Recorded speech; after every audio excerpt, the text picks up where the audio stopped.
Microsoft's To-Do app helps you keep track of, organize, prioritize, and complete all of your important tasks each day. Not only can To-Do be accessed through the waffle under All Apps in Office 365, but it's also available as an app for Android, iOS devices, as well as Windows 10. Let's take a closer look at how you can use To-Do to organize your days and maximize productivity. So here we are inside of the To-Do app. I've launched the app on the web in Office 365. And in the far left navigation, you will see a search bar at the very top, a tab for My Day, a tab for To-Do, and underneath you will notice that I've already created 2 new to-do lists. We'll talk about creating lists in just a moment. Let's start with To-Do. So your To-Do page is basically a general to-do list. Here you can add items to your list that could relate to anything that you need to accomplish today, tomorrow, maybe this week, maybe even this month. They could be random items, random tasks. They don't necessarily have to be related to a specific topic. Now, I'm going to get started adding a few things that I have to take care of within the next week. Since it is almost back to school time and I have a son starting kindergarten, I definitely need to buy a backpack, pick up school supplies, and get a pair of indoor shoes. So notice that I just started typing my task and then I clicked enter to add another to-do. I could also click on the plus here where it says add to-do to add another item. Now, as I mentioned, the to-do page is your basic to-do list. It's your way to keep an ongoing to-do checklist. There aren't many options. If I click on the 3 dots here in the right corner, there aren't many options for this list. I could sort the items in my list, maybe by importance. If I've added a due date, I could sort them by due date. I could add an item to my day. We'll talk about this in just a few moments. I could sort the items alphabetically, or I could sort the items by creation date. Notice that I also have the option of changing my theme for my general to-do list. I can choose a color and I can choose a scene. All right. If I right-click on one of these items in my list, notice that I have several more menu options. I can add this item to my day if this is something I want to take care of today. I can mark this as completed if I have picked up a backpack. I could mark it as important if it's something that I absolutely must take care of. I can even set a due date or remove a due date.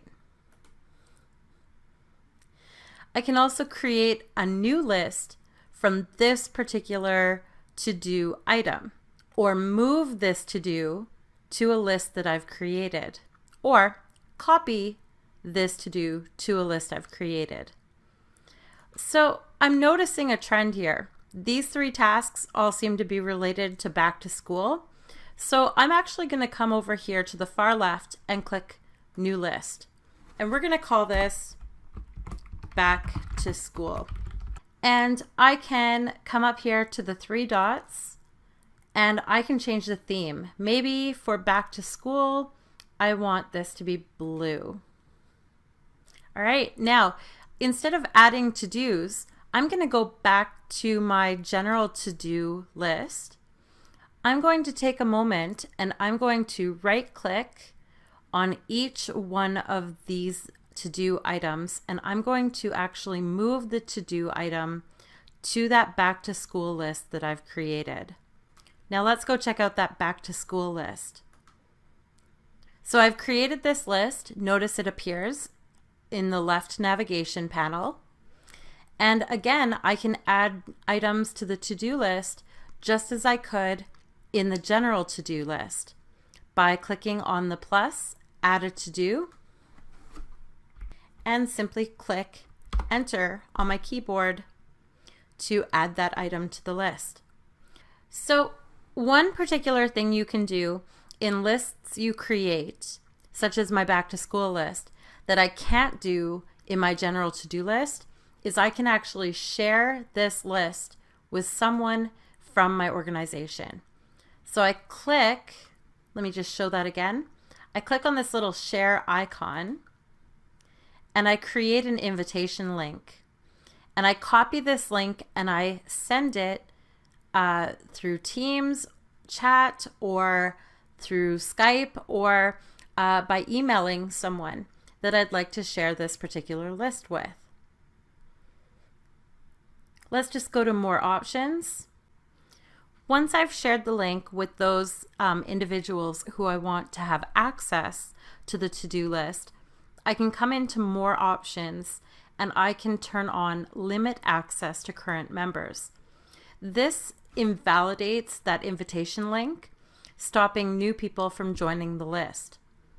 I can also choose to stop sharing at any time, and all members who the list has been shared with will be removed and the invitation link will no longer work. Something else I can do in this list that I can't do in the general to-do list is if I rename this list, I can grab an emoji, say from Emojipedia. Let's just copy this school emoji. And again, we'll go rename list.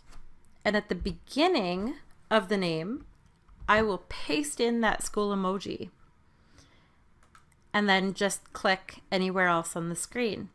Notice that that emoji icon is now next to the name of the list in the far left navigation.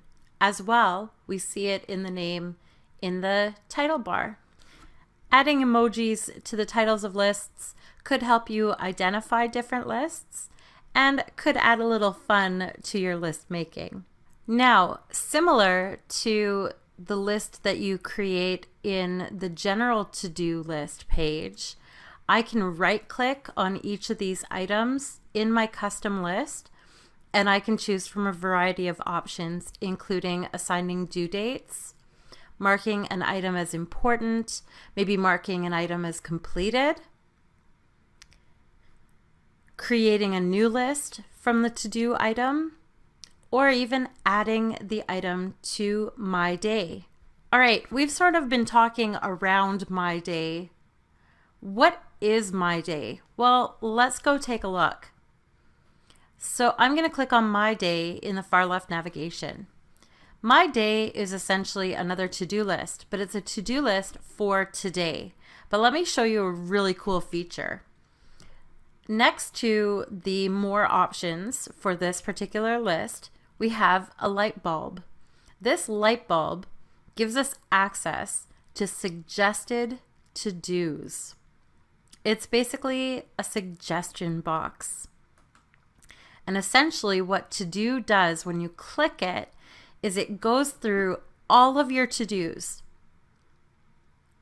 in the general to-do list as well as in all of the lists that you create. And it gives you suggestions about what you might want to focus on today.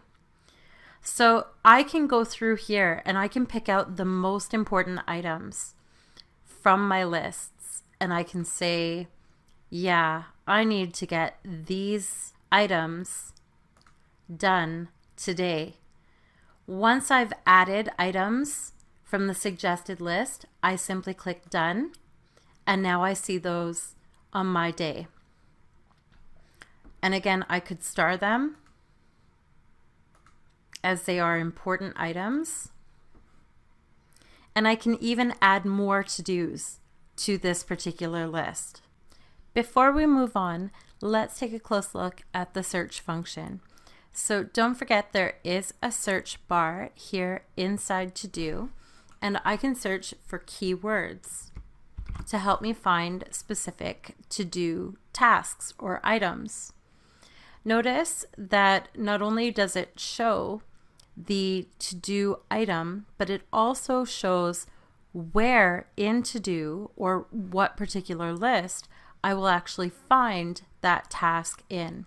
So for example, I typed in the word get, and I can see all of the tasks that I have entered somewhere here in To-Do that contain that word get. Not only do I see the tasks, but as I mentioned, I also see what list you can actually find the task in. Thanks to the search feature in To-Do, you'll never lose track of any of your tasks or important to-do lists. So I have one last thing to show you, and it's actually in Outlook. So I'm going to go to Outlook on the web, and I just wanted to point out that your to-dos actually sync with your My Tasks in Outlook. So here in Outlook or in Outlook on the desktop, if I click on the little tasks icon in the far left panel at the very bottom, the tasks icon, by the way, looks like a checkbox with a check mark in it. So you can see the lists that I've created in To-Do with all of the items listed. Let's go back to To-Do. So forget about keeping track of those paper to-do lists on Post-it notes that just end up cluttering up your desk, and try using Microsoft's app To-Do anytime, anywhere, and don't forget, on any device.